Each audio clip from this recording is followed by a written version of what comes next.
Previously on Balls. Chris, hello. Hey, Chris, hi, Balls Radio. How's it going, bud? Fine, and you? All right, thank you. And PGA clap for Chris? Yes. You know why. Yeah, well. Now, just explain for people that don't understand how this works. You get $1 million bid for you in the IPL. Is that your salary? That's what you get paid for. I think it's the 6 weeks that you're there. Obviously, there's certain percentages that get taken off if you don't play every game, Okay. or if you get injured in something or something like that. But yeah, that's pretty much what you get paid for the 6 weeks that you play for. I mean, have you ever in your life imagined a 6-week salary of $1 million? Well, look, I wish it was $1 million.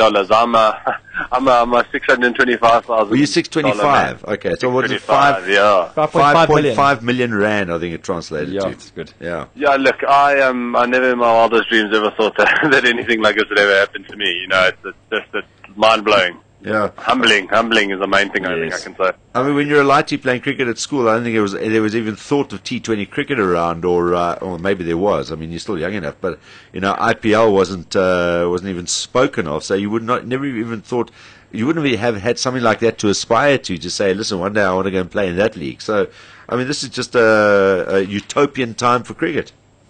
Yeah, look, it's it's an unbelievable tournament that happens there. We know a lot of the purists say that it's a hit and miss, but look, I'm still a purist when it comes to the longer version. I think that's where your skills get tested the most. But look, the 2020 version is unbelievably fun, and you've seen the crowds that it brings in. Yeah. It's just that rockstar cricket, which is cool. It's nice for the cricket guys to experience almost like what the soccer players or what the rugby players experience. So tell us what you did when you found out that you'd fetched $625,000. How did you celebrate? I was actually in the change room. We were busy with the photo game in Kimberley, of all places. And no, look, as soon as I was watching the bid on an iPad and just to watch it escalate, I almost lost the plot. Some of the guys were clapping, some of the guys were laughing. I know Mackenzie was holding my heart. He felt my heart beating. He was laughing. My heart was pumping out the chest there. So no, look, it was an unbelievable experience to watch everything happen in front of my eyes. And it was like an awesome experience to have it with my teammates. All of them were so supportive of me and so proud of me and so happy for me, which was very, very nice.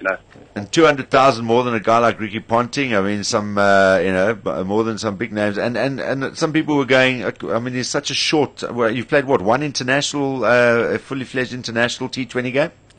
Yeah, no, look, it's still, like I said, it still amazes me how all of this has happened. I never in my wildest dreams thought something like this would happen. I said Gordon Parsons and our bowling coach, and I was saying in the morning, my base price was 20. There's so many quality bowlers around the world. I was happy to take $20,000. And he said to me, now, you'll probably get picked up for about 50. So I was banking on something like that. But please, like, to get that much money, I think the worst I cut myself, if I can call it that. Yeah, you can actually. I mean, that's a perfect way of putting it. But I mean, the thing is, there must be, because I mean, you've had a hell of a year, doing some great things there with the Lions, and also, a Champions Trophy. And when the Lions play, clearly these guys and these teams and there are people watching you who are giving other people their heads up. So someone was sitting there, either at the Wanderers or wherever you were playing, watching you specifically to say, this is a guy we need in our franchise, in our setup.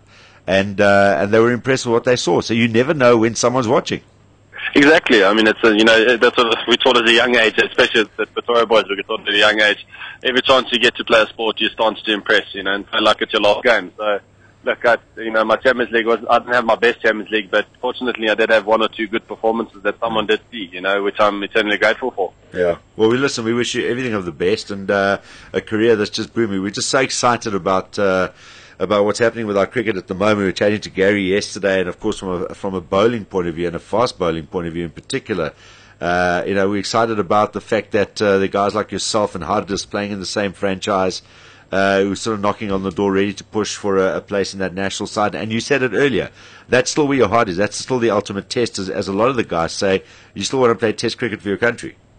Definitely, look, that's the goal. That's the dream right there. To put that baggy green on your head, and that, like I said, that's where you test your skills. And look, I'm just on a word on Hardis. I reckon he's going to be in the same boots as me next year, because he's got unbelievable pace, that boy. So look, I wouldn't surprise me if he's in my shoes next year. Absolutely, it'll be well deserved as well.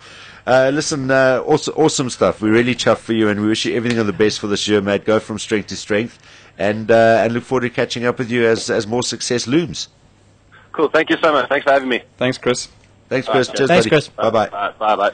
There we go, Chris Morris. This is Balls Visual Radio. Darren, Simon, Kate, and John. Weekdays from 3 p.m. to 6 p.m. Central African Time. Balls.co.za